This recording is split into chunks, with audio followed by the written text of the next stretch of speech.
After the 6 days of creation, God took the hand of Adam and walked Adam all through the Garden of Eden and showed Adam all of the abundance, the incredible beauty of this magnificent creation, the fruits and the vegetables and the trees and the mountain vistas and presumably the sunset. And God said to Adam, all of this is for you.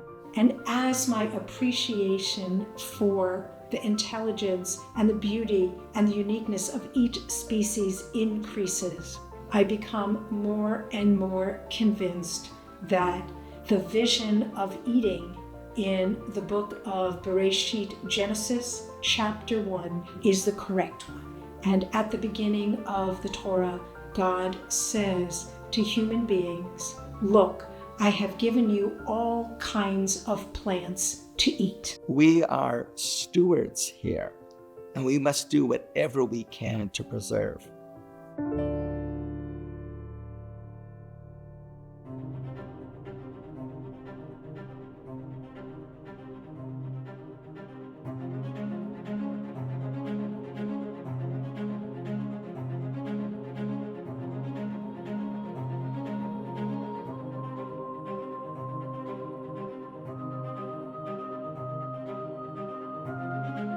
Bal Tashchit, the Jewish law prohibited the deliberate waste of resources or destruction, anything that could potentially benefit someone else. Stemming from Deuteronomy, it reminds us of our obligation to take care of our world and its resources. The livestock industry consumes freshwater supplies, and its spread leads to deforestation, water pollution, and biodiversity loss.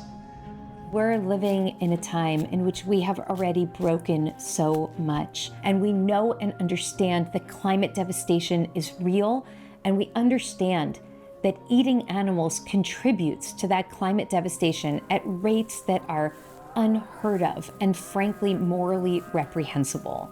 We have to do everything in our power to turn the tide of this climate devastation, to make sure that the way that we live in this world is properly stewarding the incredible blessings and the gifts that God has given us.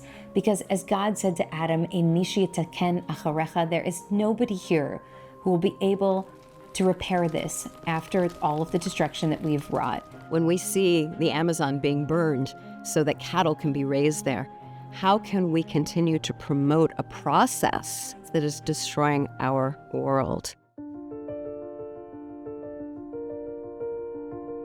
The halachic principle of Tza'ar Ba'alei Chayim, avoiding causing distress to animals, is based on a verse in the book of Shmot, Exodus, that says, if you see your enemy's donkey struggling under its load, don't walk away.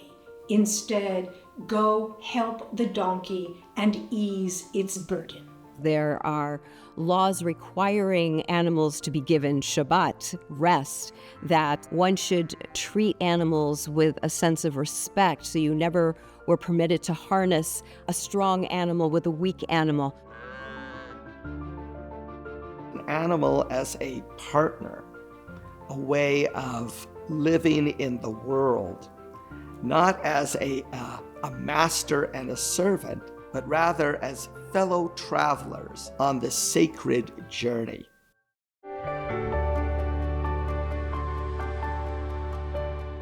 The principle teaches that the Holy One of Blessing gave each of us only one body, and it is our obligation to our Creator to do what we can to keep that body healthy. Shmirat haGuf, this idea that we are to protect our bodies. So our tradition teaches that we are of God. We are of the earth. Our essence is of the earth. Our spirit resides in us as God breathed into us our lives. And so this is a holy vessel.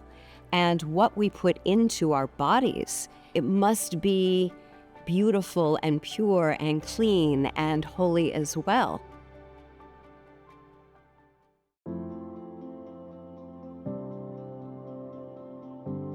Kashrut is about separation and differentiating that which is proper and that which is improper, how we prepare it, how we cook it, how we eat it, everything that we get from it. But eco-kashrut goes a step further.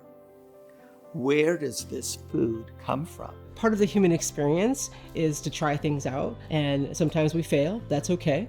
And you just keep moving, and you just if you stick with your value system, whatever that might be. And for me, it's my Jewish values, my Kashrut values. If you stick with your values, you'll stay on track. People who advocate for eco-kashrut say kashrut must include the principles of Bal Tashchit and Tza'ar Ba'alei Chayim in order to be a physically and ethically healthy way of eating. All of these things go to how we are taking care of our environment, how we're taking care of animals. I think it's a sign that we need to do a better job of maybe going back to the basics and treat animals with respect, treat ourselves with respect. Eating less and no meat and dairy products would be the single greatest impact on our environment. Join us in taking this step or a step to a plant-based lifestyle.